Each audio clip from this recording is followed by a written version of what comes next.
ইসলামী যুব আন্দোলন কর্তৃক আয়োজিত যুব কনভেনশনের সম্মানিত সভাপতি, মঞ্চ ভূমিষ্ঠ আমাদের শেরে তাজ শ্রদ্ধাভাজন আমির হযরত বিশ্বাস হুজুর চরমনাই দামাত বরকাতুল আলিয়া, সর্বস্তর নেতৃবৃন্দ, সকল স্তরের যুবক ভাইয়েরা আমার, আজকে আমাদের খুশিতে মন ভরে গেছে। মনে হয় যেন আজকে আসমানের ফেরেশতাগুলিও এই যুব কনভেনশনের উপস্থিতি দেখে তারা খুশিতে আত্মহারা। যুবক যদি জাগ্রত হয় তাহলে সেই জাতি জাগ্রত হয়, যুবক যদি জাগ্রত হয় দেশ জাগ্রত হয়, যুবক যদি ভালো হয় সেই সমাজটা ভালো হয়ে যায়, যুবক যদি ভালো হয় তাহলে দেশটা ভালো হয়ে যায়। মনে রাখতে হবে ইসলামী যুব আন্দোলন রুহানিয়তের সমন্বিত প্রয়াস, রুহানিয়ত ও জেহাদের সমন্বিত প্রয়াস, এই স্লোগান মনে রাখতে হবে। রুহানিয়তকে বাদ দেওয়া যাবে না, রুহানিয়তকে ধারণ করতে হবে। ইন্না সালাতি ওয়া নুসুকি ওয়া মাহইয়ায়া ওয়া মামাতি লিল্লাহি রাব্বিল আলামিন। আমার জানি ইবাদত, আমার মালি ইবাদত, আমার আন্দোলন, আমার সংগ্রাম, সবার উদ্যানে আসা, আমার সময় দেয়া, আমার জীবন দেয়া, আমার মাল দেয়া, আমার ত্যাগ করা সম্পূর্ণ কার উদ্দেশ্যে? জোরে বলেন, একমাত্র আল্লাহর উদ্দেশ্যে। ইসলামী যুব আন্দোলন সাহাবাদের অনুসরণ করে, সাহাবাদের অনুসরণ ইসলামী যুব আন্দোলন। সাহাবাদেরকে বলবেন না, তারাই আমাদের অনুপ্রেরণা। আমরা তাদের দেখানো পথে চলতে চাই, তাদের মহব্বত অন্তরে লালন করি, তাদের ভালোবাসতে জানি, তাদেরকে ভালোবাসতে জানি, তাদেরকে এত মহব্বত করি, আমাদের জীবনের চেয়ে সাহাবায়ে কেরাম থেকে বেশি মহব্বত করি। শুধু কি তাই, যারা সাহাবাদেরকে ঘৃণা করে, সমালোচনা করে, ওদেরকে আমরা মহব্বত করতে পারি না, ওদেরকে আমরা ভালোবাসতে পারি না। আমরা জনাব মুহাম্মদ রাসূলুল্লাহ সাল্লাল্লাহু আলাইহি ওয়াসাল্লাম আদর্শ গ্রহণ করে তার দেখানো নীতি আদর্শ বাস্তবায়ন করতে চাই। আমরা এরদোগানের আদর্শ বাস্তবায়ন করতে চাই না, আমরা মুরসির আদর্শ বাস্তবায়ন করতে চাই না, আমরা মদিনাওয়ালার আদর্শ বাস্তবায়ন করতে চাই। আমি যুগান্তরকে বলবো, খবরদার সুন্নাতকে বাদ দিয়ে কোন আন্দোলন সংগ্রাম আমরা করতে চাই না। আমরা সুন্নাতকে ধারণ করে আন্দোলন সংগ্রাম করতে চাই। আমরা সুন্নাতকে জবাই দিয়ে তাকিয়ার নামে, আমরা কৌশলের নামে সুন্নাতকে জবাই দিতে চাই না, বরং আমরা চাই সুন্নাতকে সমন্বিত করতে, সুন্নাত অনুযায়ী চলতে। আমি বিশ্বাস করি ওয়ালা তাহিনু ওয়ালা তাহজানু ওয়া আনতুমুল আ'লাউনা ইন কুনতুম মুমিনিন।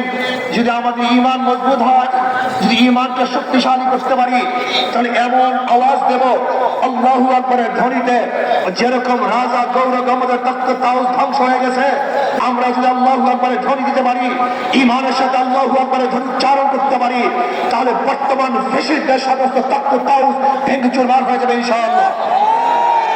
এই জন্য যুব আন্দোলনকে বলবো, খবরদার জিকির ও ফিকির, জবানে জিকির থাকতে হবে, ব্রেনের মধ্যে ফিকির থাকতে হবে, কলমের মধ্যে শুকুর থাকতে হবে, অঙ্গ প্রত্যঙ্গে সবর থাকতে হবে। মনে রাখবেন, রুহানিয়াত ও জিহাদের সমন্বিত প্রয়াস। রুহানিয়াতকে বাদ দিয়ে কোনো জিহাদ আমরা চাই না। রুহানিয়াতকে বাদ দিয়ে জিহাদ করবেন, এটা জিহাদ হবে না, সন্ত্রাস হবে। কি হবে? সন্ত্রাস হবে। যেই জিহাদের সাথে রুহানিয়াত নাই, ওই জিহাদ জিহাদ না, বরং সন্ত্রাসবাদ হবে। ইসলামী ছাত্র আন্দোলন, ইসলামী যুব আন্দোলন, ইসলামী আন্দোলন বাংলাদেশ, তারা কি চায়? আল্লাহর জমিনে আল্লাহর হুকুমতের মাধ্যমে কল্যাণ রাষ্ট্র চায়। ইসলাম হুকুমত বাদ দিয়ে আমরা কল্যাণ রাষ্ট্র চাই না, আমরা ইসলাম হুকুমতের মাধ্যমে কল্যাণ রাষ্ট্র প্রতিষ্ঠিত করতে চাই। আমরা বিশ্বাস করি ইসলাম হুকুমত ব্যতীত secularism, socialism, capitalism, communism, democracy কোন আদর্শ মানুষকে শান্তি দিতে পারে না, মুক্তি দিতে পারে না। একমাত্র মানুষের মুক্তির গ্রান্ট হলো ইসলাম হুকুমত।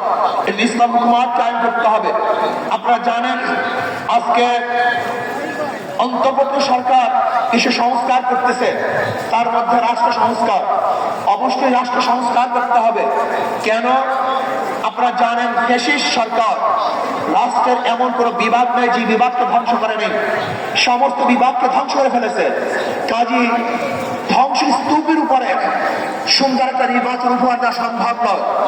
আগে সংস্কার হবে, তারপরে নির্বাচন হবে। রাষ্ট্র সংস্কারের মধ্যে আমি বিচার বিভাগের স্বাধীনতা চাই, বিচার বিভাগের পূর্ণ স্বাধীনতা চাই। আজকে আমরা কি দেখেছি, সরকার পরিবর্তন হওয়ার সাথে সাথে সমস্ত আসামিরা খালাস হয়ে গেছে, আবার সরকার পরিবর্তনের সাথে সাথে অনেক আসামি জেলে ধুকে ধুকে পড়ছেন। তার মানে বিচার বিভাগ কি সরকারি ইঙ্গিতে চলে? একটা ভালো রাষ্ট্রে, উন্নত রাষ্ট্রের সবচেয়ে বড় মানদণ্ড হলো বিচার বিভাগের স্বাধীনতা। যেই রাষ্ট্রের মধ্যে বিচার বিভাগের স্বাধীনতা নাই, ওই রাষ্ট্র ভালো কল্যাণমুখী একটা রাষ্ট্র হতে পারে না। এর জন্য আমি বিচার বিভাগের স্বাধীনতা চাই, এমন স্বাধীনতা চাই বিচারক আইন অনুযায়ী বিচার করবে, কাউ ইঙ্গিতে বিচার করবে না, কাউ দিকে দৃষ্টি করে বিচার করবে না, বরং আইনে যা আছে সেই অনুযায়ী সে রায় প্রদান করবে। এমন স্বাধীনতা বিচার বিভাগকে থাকতেই হবে। এমনকি ওই চেন্নাইকে, চিটাগংয়ের চেন্নাইকে সেও যদি বিচারের আওতা দিয়ে, সেও যদি আইনের আওতা খালাস পায়, আমার কোনো আপত্তি নেই। কিন্তু আমিও যদি বিচারের আইনের মাধ্যমে জেলে থাকি, তাহলে আমার আপত্তি নেই। বিচার বিভাগকে স্বাধীন দিতে হবে, কাউর ইঙ্গিতে বিচার বিভাগ চলতে পারে না। যদি বিচার বিভাগের স্বাধীনতা না থাকে, মান আপরা খুববেরা, তুমি যেই গর্ত খুঁজবা সেই গর্তের মধ্যে একদিন তুমিই পড়বা। এজন্য বিচার বিভাগের স্বাধীনতা চাই। নাম্বার 2, সংবিধান সংস্কার। আজকে দেখেছি সেখানে প্রায় 505টা আসন রাখা হয়েছে। আসন কম হোক বেশি হোক, কিন্তু সব জায়গায় নির্বাচনের ভিত্তিতে সংসদ সদস্য হতে হবে। মহিলাদের জন্য সংরক্ষিত আসন 100, এটা আমরা মানি না। যে সংরক্ষিত আসন মহিলাদের জন্য রাখা হয়, এটা মহিলাদের সাথে বৈষম্য করা হয়, তাদেরকে দুর্বল ভাবা হয়।